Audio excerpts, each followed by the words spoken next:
Bonjour, bienvenue. Alors aujourd'hui, on va parler des 5 étapes pour devenir famille nomade. Alors, premièrement, avoir une réelle envie de devenir famille nomade. Alors, quand on est une famille, bien sûr, voilà, on n'est pas les seuls à agir et réagir. Il faut que ce soit vraiment une volonté familiale de devenir famille nomade. Si vous êtes seul à vouloir devenir famille nomade et que vos enfants, votre conjoint ne veut pas l'être, ça risque d'être compliqué de faire un tel projet si tout le monde n'est pas d'accord, si tout le monde n'a pas cette même envie. Il faut vraiment voilà, que ce soit un projet commun à la famille. Il ne faut surtout pas se précipiter, ça prend beaucoup de temps, il y a beaucoup de préparation, parce que voilà, on est une famille et donc on se lance en famille et donc ça engage toute notre famille, pas que nous-mêmes. Excusez-moi, pas que nous-mêmes. Donc nous, par exemple, voilà, ça nous a pris 2 ans pour préparer notre départ et savoir comment, par où on allait démarrer, etc. Donc voilà, c'est chacun à son rythme. Voilà, ne vous précipitez pas pour faire les choses. Deuxième point, trouver une ou des sources financières pour payer votre voyage. Donc pour ce faire, il y a plusieurs possibilités. Soit vous avez un bien immobilier et dans ces cas-là, vous désirez le vendre pour pouvoir vivre sur les routes avec cet argent de la vente de votre maison, de votre appartement. Ou vous avez aussi une entreprise et vous voulez la vendre. Voilà, donc vous vivez avec cet argent-là. Ou vous mettez votre bien immobilier en location, ça c'est possible aussi, et donc dans ces cas-là, ça vous fait un revenu passif chaque mois, et vous savez qu'il y a ce revenu qui tombe chaque mois, et ça vous suffit pour vivre. Ou sinon, vous avez aussi la possibilité d'avoir votre propre travail, de garder le travail que vous avez actuellement, et de voir avec votre patron pour voir s'il est possible de garder ce travail, mais de le faire en télétravail partout où vous irez dans le monde. Il y a aussi les digital nomades, donc vous pouvez tout à fait devenir digital nomade et donc vous former à un métier en digital ou travailler de place en place. Voilà, donc là c'est un peu moins, c'est un peu plus risqué, il faut trouver le travail à chaque fois que vous allez avancer sur votre périple. Troisième point, trouver sa propre façon de voyager. Il n'y a pas qu'une seule typologie de nomades, il y en a vraiment plein.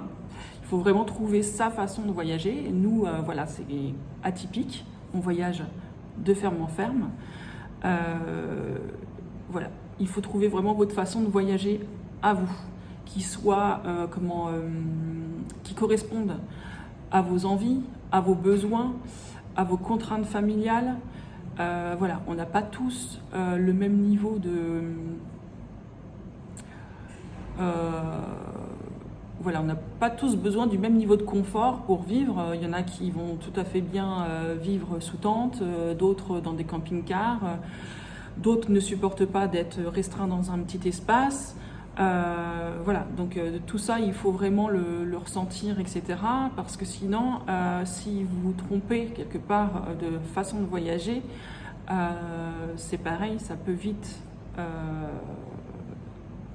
clore votre projet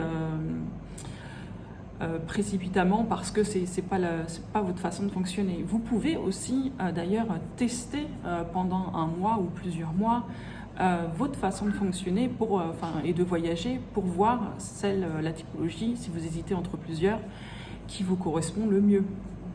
Donc, par exemple, vous pouvez voyager en camping-car, vous pouvez voyager en van, en camion aménagé, vous pouvez voyager en 4x4 avec tente sur toit, vous pouvez voyager de Airbnb en Airbnb, de ferme en ferme comme on fait, de camping en camping, de mobil-home en mobil-home. Enfin, voilà, il y a vraiment une multitude de façons de voyager. Il faut vraiment prendre le temps de trouver celle qui vous convient et qui convient à toute votre famille. Ensuite, il faut créer son road trip.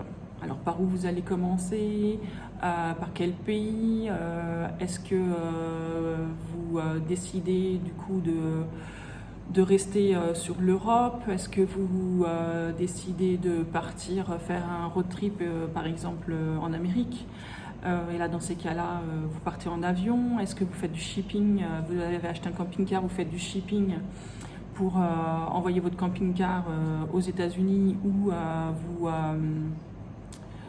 vous partez en avion et puis vous achetez votre camping-car sur place. Voilà, c'est toutes ces choses-là qu'il faut voir.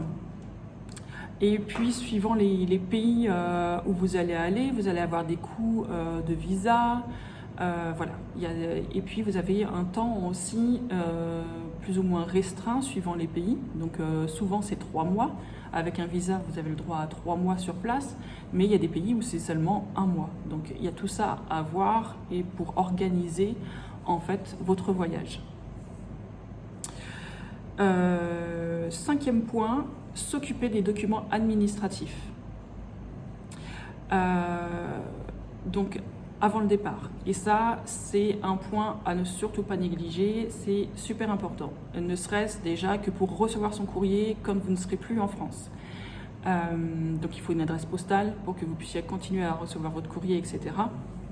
Donc, tout ça, toutes les assurances, assurance auto, assurance santé, assurance rapatriement, enfin, toutes ces assurances-là pour que le séjour se passe bien et que vous n'ayez pas de stress en cas de pépin dans un pays étranger. Vous avez aussi du coup les passeports à préparer avant de partir, les banques, les écoles des enfants à prévenir, faire les visas au départ, voilà. Toutes ces petites choses qui sont certes pas agréables et un peu pénibles, mais qui sont fortement nécessaires avant de partir pour que tout se passe bien. Donc voilà, les 5 étapes. Une fois que vous aurez franchi tout ça, vous serez prêt à partir. Je vous souhaite donc un bon voyage.